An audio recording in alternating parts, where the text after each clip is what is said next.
The sky above was black. The planet was dying. Dust moved like smoke, and no stars could be seen. Deep below the surface, inside a fortress made of bone and stone, a human walked slowly through a long hall. He did not speak. He did not look afraid. His boots left marks on the dirty floor. Behind him, something followed. A girl. Her wrists were in metal cuffs. A chain dragged between them. Her skin was pale blue, her face thin, her eyes strange, large, dark, almost too calm. She wore a torn cloak and no shoes. The guards laughed when they saw her. This is what he brings? A child? A broken toy? The human said nothing. He walked until he reached the great hall. At the end of it sat Vorak, the dark overlord of the Black System. His skin was thick and cracked like rock. Horns curled around his face. His throne was made from old machines and dead kings. You bring me a gift, Vorak said, his voice deep and sharp. And in return you want this? A small case sat beside the throne. Inside it the artifact, the bone light. It pulsed faintly, like it had a heartbeat. The human nodded once. Yes. Vorak leaned forward. You traded her. For this? Yes. Why? The human looked at the girl. She didn't meet his eyes. Because she has nothing left, he said. Vorak smiled. I like your honesty. The guards took the girl, dragged her down a side hall. She didn't fight. She didn't speak. But when she passed the artifact, the lights above flickered, just for a moment. Vorak noticed. So did the human. But no one said anything. The girl was thrown into a dark cell. No windows. One camera. She sat down, back straight, hands in her lap, and she waited. Hours passed. In the throne room, the human stood still. Vorak drank thick black liquid from a glass. Humans are bold, he said, but stupid. Maybe. She's nothing special, small, weak, no power. Maybe, the human said again. Vorak laughed. What do you plan to do after this? Take the artifact and disappear? The human finally looked at him. No, I plan to watch. In her cell, the girl closed her eyes. In her mind, something moved. A memory. No, a voice. Deep and warm. You were made to hold it. You were made to wake it. And now it waits for you. Her hands began to glow. Faint blue light. Not bright. Not loud, but steady. In the artifact chamber, machines beeped once, then stopped. The guards looked around. One reached for his radio. Something's wrong. Then the lights blinked, one by one. Then darkness. Vorak sat up straight. What did you bring here? The human stepped back. You said she was nothing. You lied to me. No, the human said. You didn't listen. In the cell, the cuffs unlocked. They hit the floor without a sound. The girl stood. Her eyes opened. This time, they glowed. She walked to the door. It opened before she touched it. Metal bent around her like it was afraid, and outside the base began to breathe. The human turned to the throne room doors. They began to shake. Dust fell from the ceiling. Vorak stood, his hand reaching for the artifact case. But the artifact pulsed. Once. Twice. And then it opened, like a flower blooming in the dark. Soft light filled the room. The human smiled. Just a little. She's here, he said. Vorak turned. What is she? The human looked at the pulsing light. The one who remembers. The hallway was empty. The alarms were dead. The lights above flickered like old candles. The girl walked slowly, bare feet on cold metal. No guards in sight. No one stopped her. They couldn't. She wasn't walking through the fortress. She was moving through memory. Behind her, machines hummed, not loud, not angry, just aware. Somewhere deep inside the base, an ancient code woke up, and the girl's presence pulled it forward. Her name was once Kale, but that name had been taken.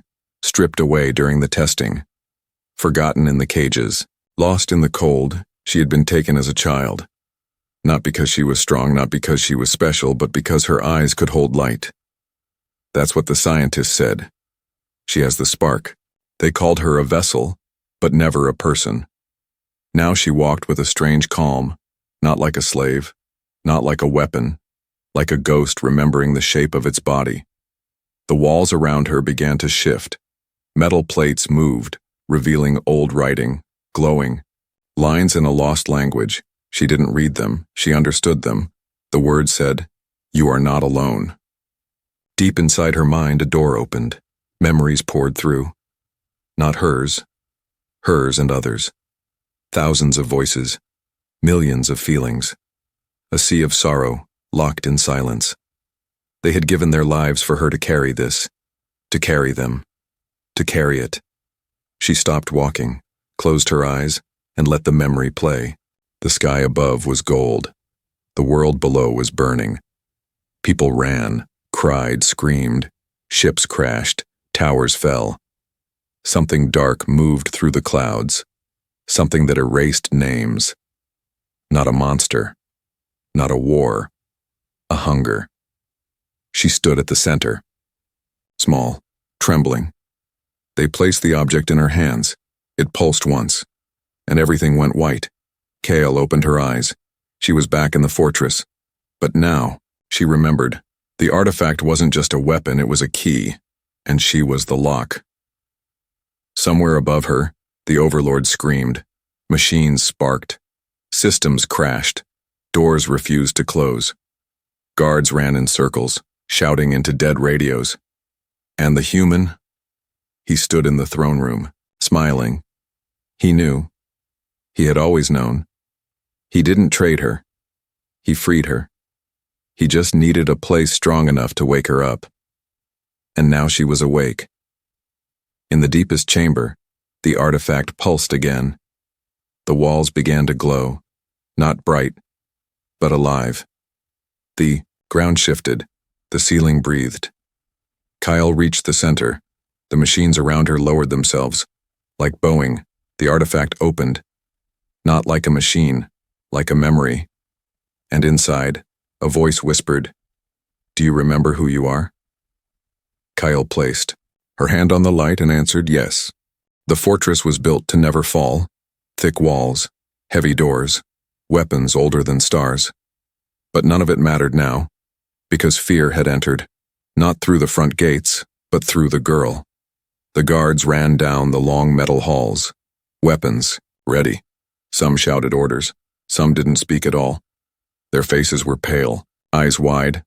Many had served for years. They had fought monsters, killed rebels. But this was different. "She's just a girl," one said. "No," whispered another.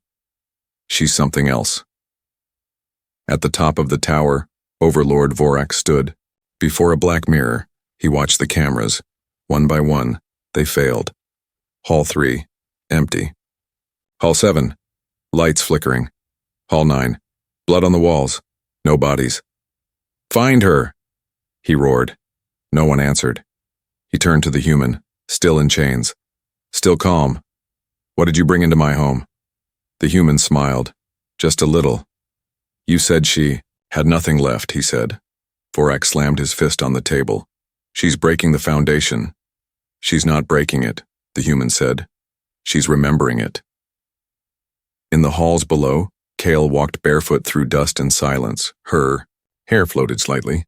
Her steps left no sound. Behind her, walls melted. Lights pulsed. Ahead of her, a group of soldiers blocked the path.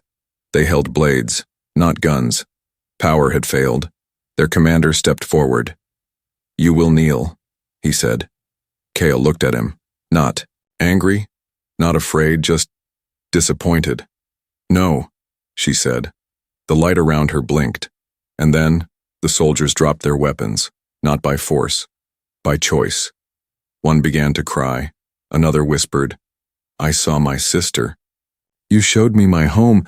You're not here to kill us." Kale stepped forward. "You were lied to," she said. They stepped aside. Far above, alarms screamed. Vorak turned to the human. "This is your fault." "No," the human replied. "This is your debt." She was weak. No, she was asleep. What is she doing now? The human looked at the mirror, then whispered, waking everyone else up.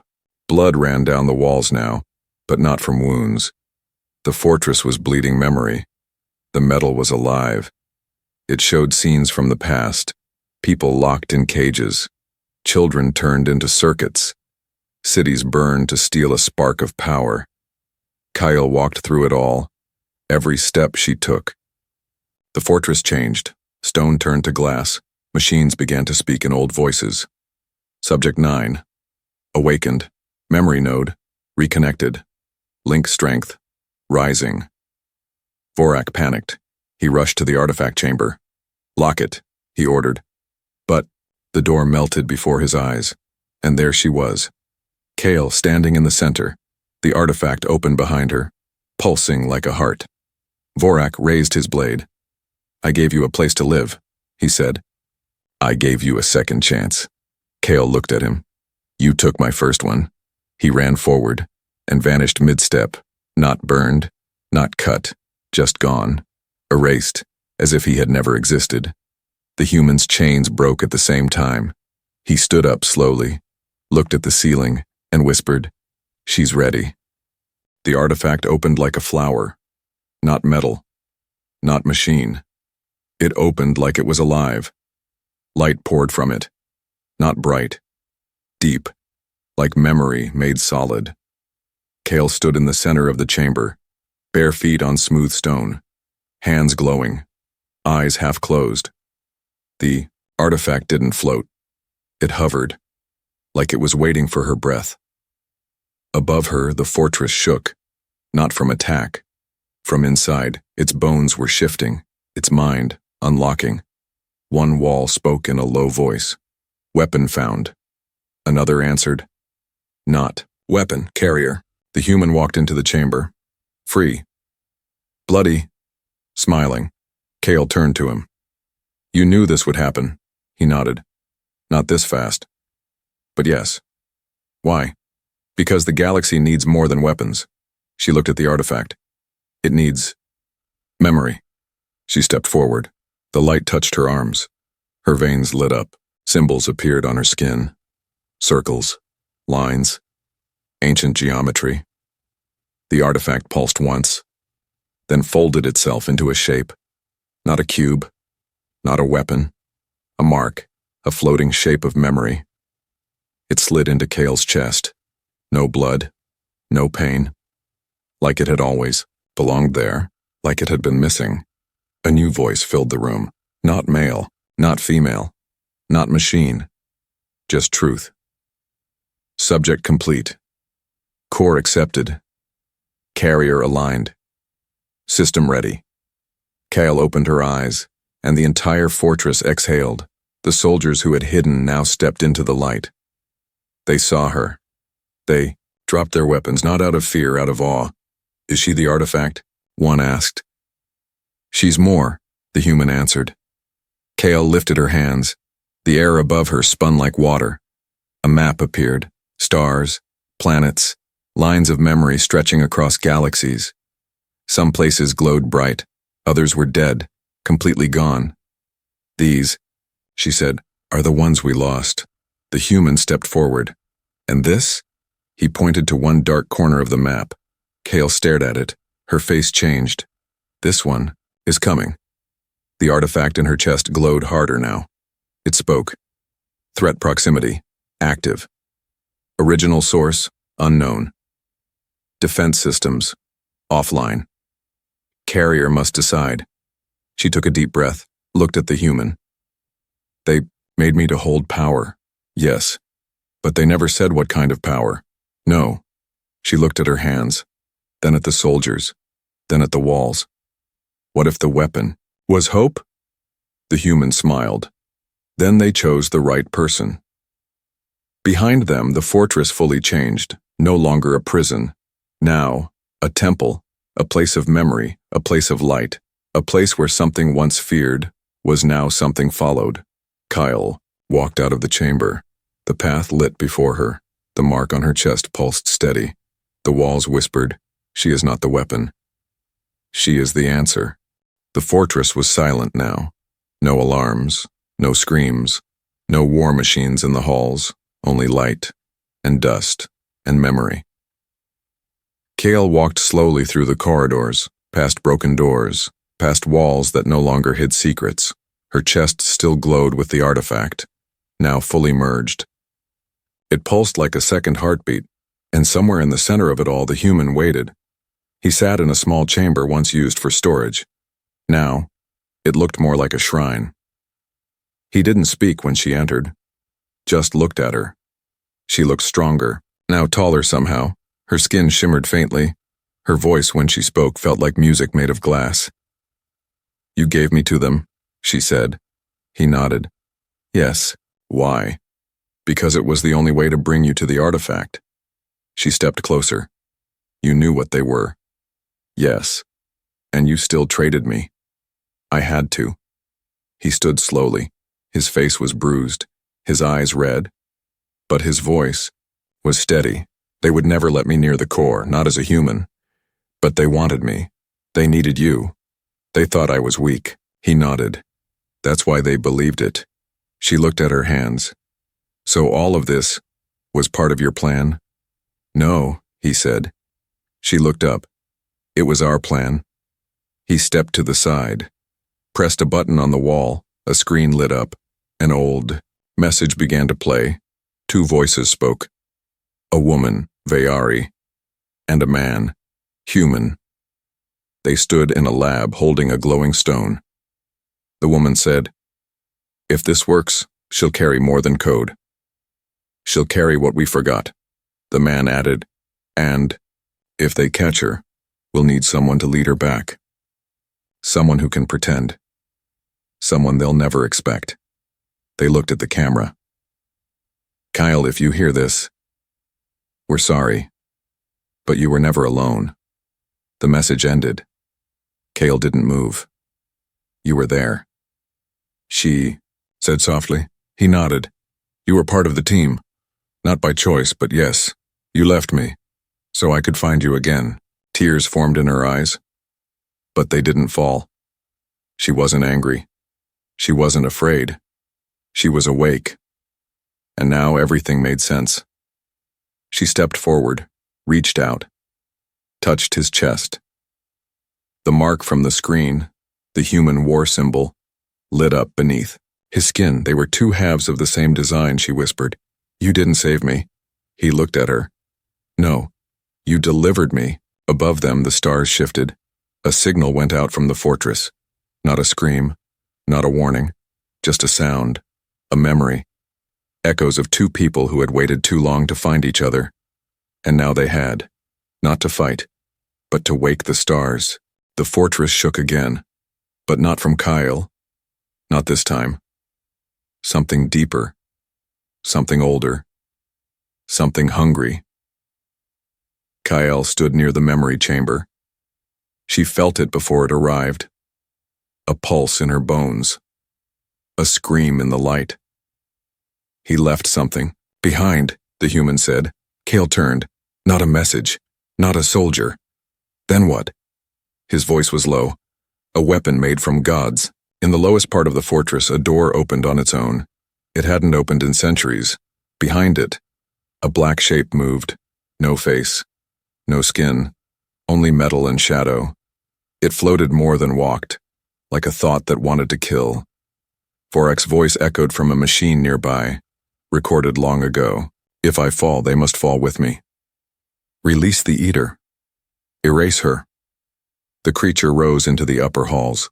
Walls broke behind it. Lights died ahead of it. Systems melted in its shadow. It did not breathe. It did not blink. It only hunted. Kale felt her skin tighten. The artifact in her chest dimmed. Just for a second. She had never felt fear like this. Not when she was taken. Not when she was chained. But this was built to end her. The human stepped beside her. He held a gun, Old. Heavy. Handmade. She looked at him. That won't stop it. He didn't smile. I know. The creature arrived. It filled the room with silence. True silence.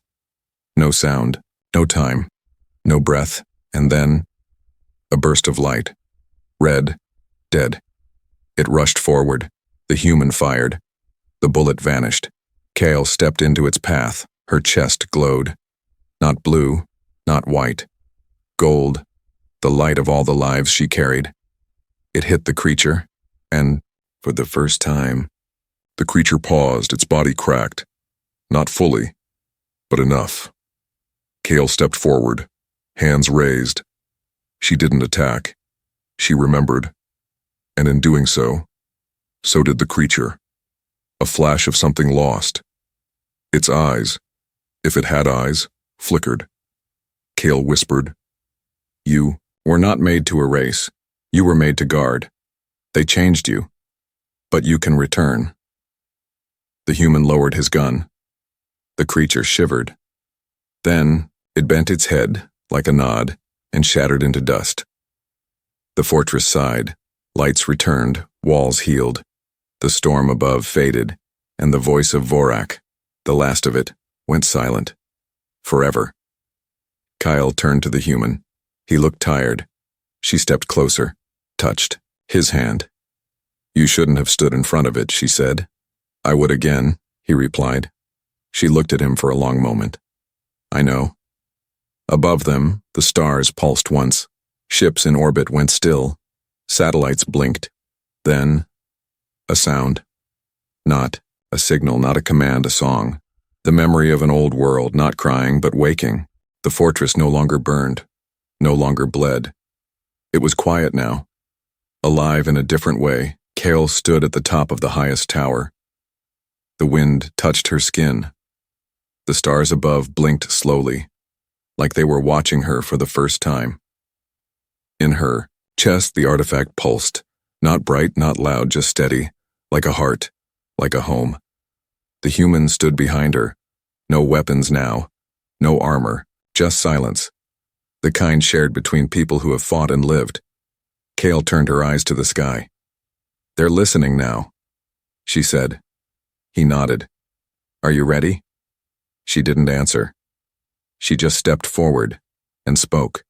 Her voice went far farther than sound, beyond air, beyond space, beyond the silence between worlds. It reached satellites, ships, stations. It woke sleeping machines. It cracked sealed doors. It whispered through wires like wind in old trees, and the galaxy listened. "You called me a slave. You put chains on my hands. You thought I was yours to break. But I was not built to serve. I was built to carry. Inside me is the light you feared, the truth you erased, the history you tried to bury. I am not your tool. I am not your property. I am your mirror. Look closely. You will see the ones you forgot, the ones who lit stars with their hands, the ones who chose memory over fire. We are not gone. We walk again. And we remember. The signal ended, but its echo didn't. It spread into systems, into minds, into dreams, and on 100 worlds, people began to feel something they hadn't felt in a long time. Hope. Kale stepped down from the tower. No one stopped her. No chains. No questions. No more doors locked behind her. The human waited at the base. "Was it worth it?" he asked. She looked at the stars. The stars looked back. "Ask me after the silence ends." He smiled. "Then I'll wait with you." They walked together, past the broken walls, past the fallen guards, past the dust of a tyrant, toward a place with no map, only meaning. And in the quiet that followed, one final message blinked across the sky. She was never the weapon. She was always the answer.